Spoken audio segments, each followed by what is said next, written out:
I really would like more patience in my experience and letting things unfold and unravel a little bit more. Here's what we have to say about patience. Patience has two very primary and very important in the way they play together components, because there's an eagerness for life that is so intoxicating. You were born with it, and if you allow yourself to be the freedom-seeking being that you are, that desire for expansion and for big, amazing, wonderful things to explode into your life experience will be the way your life experience is. And so within that patience, we want to include a fantastic eagerness for life. But no one would call it patience if in that eagerness for life, you're so disappointed at the things that haven't manifested yet. And that feels like impatience, because you've put it in the vortex, your inner being is turning cartwheels over it, but you haven't seen it yet, so you're in contradiction to your own inner being. And so someone might call you impatient. And a lot of times people think that the remedy to being patient is just to want less. In other words, if you wouldn't get yourself all jacked up and excited about things, then patience would never be a problem, because you would never be standing without something that you want. And we just want to be clear that we would far, far, far rather see you in extraordinary impatience because of the powerful desire you've got, and you're not yet quite honing of your vibration of allowing, than that you are complacent and just whatever will be, will be. Because if you can hone it, if you can allow your desire to grow, and then you can line up with what that desire is.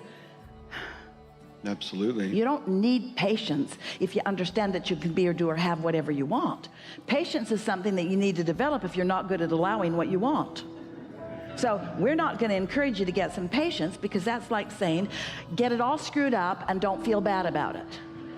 We'd rather that you feel impatience. That's like saying, put a happy face sticker on your gas gauge so that you don't feel impatient when your gas tank is empty. Oh, I didn't like seeing that. I covered it up. Feel better not knowing. Some things I just feel better not knowing. No, we want you to know when you are contradicting your own intentions. And that's what impatience feels like. And it's a good thing when you feel it. Okay, that's awesome. Yeah. The next thing I had, the other day I was thinking about the trip up here. I live south here about 2 hours, and a friend of mine that lives in Phoenix, we met in Phoenix about 18, 19 years ago, and we collaborated and came together here for this. And it's just an incredible feeling that I get.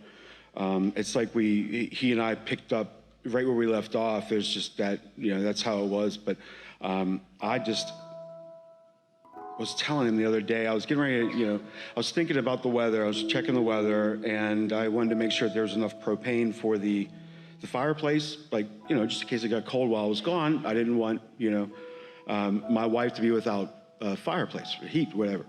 And I heard a loud truck. I'm like walking across the house. I thought I saw something here. I was thinking about something to eat, and I opened up the cupboard, shut the door, started walking back over to the island. And then all of a sudden, something drew me to the front windows. I walked to the front windows. There's this propane truck going right by. And then I was like, you gotta be kidding me. I walked outside to make sure that I wasn't seeing something, I wasn't hallucinating. And it was turning around and came back. And I was standing in the driveway. I'm like, hey man, I'm right here. I'm right here. And he pulled right in front of my house, but he was there for the neighbor, obviously.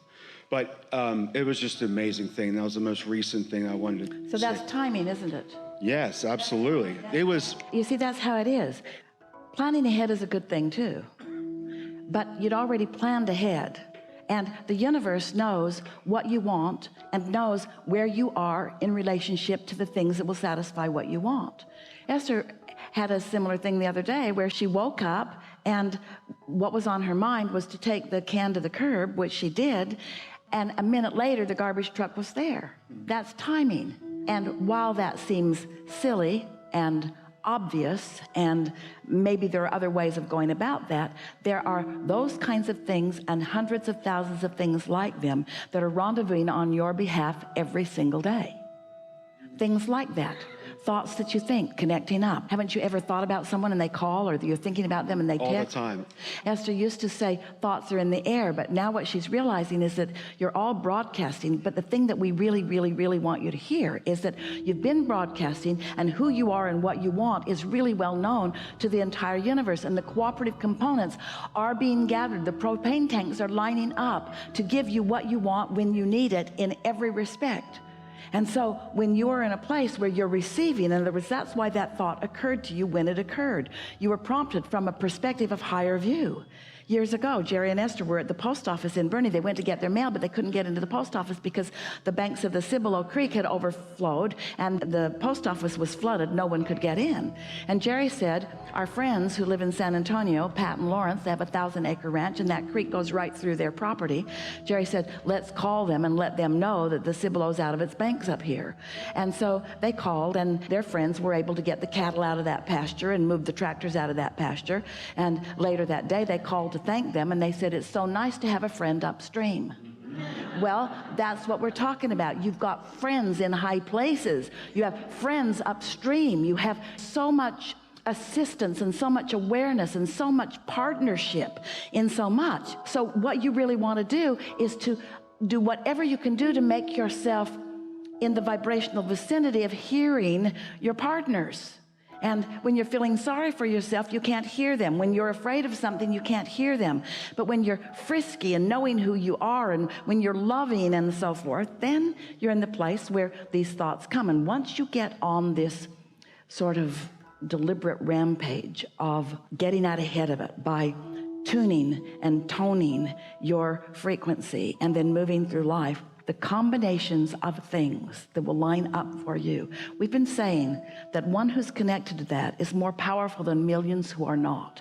There is a leverage and alignment that is indescribable. Strange that we use so many words to try to describe it, but there's a leverage in that alignment that puts you in the right place at the right time, not just to meet with the propane truck, but to rendezvous with the thought. There are all these rendezvous points that when you're hitting on them, it's not just that you're making it easier for the manifestations to come. You are, but that's not just that. It's that you're thrilled in this moment, in this moment, in this moment, in this moment too, because it can feel as rewarding to you when these thoughts connect as it feels when you rendezvous with the propane man on the street. Manifestation, manifestation, manifestation, manifestation, manifestation. Thought clicking, thought clicking, thought clicking. Ideas merging. Oh, we want to give you an aerial view so that you can feel and understand the dynamics of what it's like to be a creator in your body on this planet. Other thinkers and the things that they are thinking, and the things that you're thinking about the things that they are thinking. And so much of that being contrast that causes you to put what you really want into the vortex. And then you just find those moments in time where you deliberately line yourself up with the whole of who you are. And as you line yourself up with the whole of who you are, then the clicking, the synergy, the satisfaction of this moment and this one and this one and this one and this one, the truly living happily ever after. Not just when I meet my friend that I've known for 18 years and we're going to rendezvous in a city and do something fun. That's something really nice to look forward to. Not just when we go on our anniversary, whatever it is, or on our birthday party or whatever it is, or not just after I get that job or after I get that car or after I meet that person. Yes, lovely, lovely, we want all of that for you, but not only then, all of the times, all of the rendezvous. In other words, don't just look forward to the rendezvous with the ocean vacation that you've been looking for. Look forward to the rendezvous of how this thought clicks with this, and how this idea takes you to this new place, and how this idea causes you to rendezvous with this person who also has that idea, and together you collaborate into an idea that no one on the face of the earth has ever had before. That's the satisfaction that you are up and ready for. That's who you are, and that's why you came, you see. You are powerful creators who came into these bodies with enormous intentions, and you are loved beyond anything that you can define with words. And when you play this deliberate game of paying attention to who you are and tending to your vibration, and then you see with your own eyes and witness in your own experience something that you deliberately accomplished, and then you see the results of it, now you are the deliberate creator of your own experience. And there's no regression. You cannot go back. You cannot unknow what you now know. That's the greatest. And so that means that As you are moving forward in this magnificent world, you are going to see more and more of the delicious, extraordinary, amazing, positive, good feeling aspects of it. And in doing so, you're going to be a perpetuator of that, yes, but not just a perpetuator of it, a rendezvouser with it, not just a rendezvouser with it, but a perpetuator of it. And as you do that, then you're in harmony, not only with your intent that you had when you came into this body to begin with, but the intent that you've picked up along the physical way. Oh, this is creation at its very best. There is great love here for you. And for now, we are complete. Thank you so much.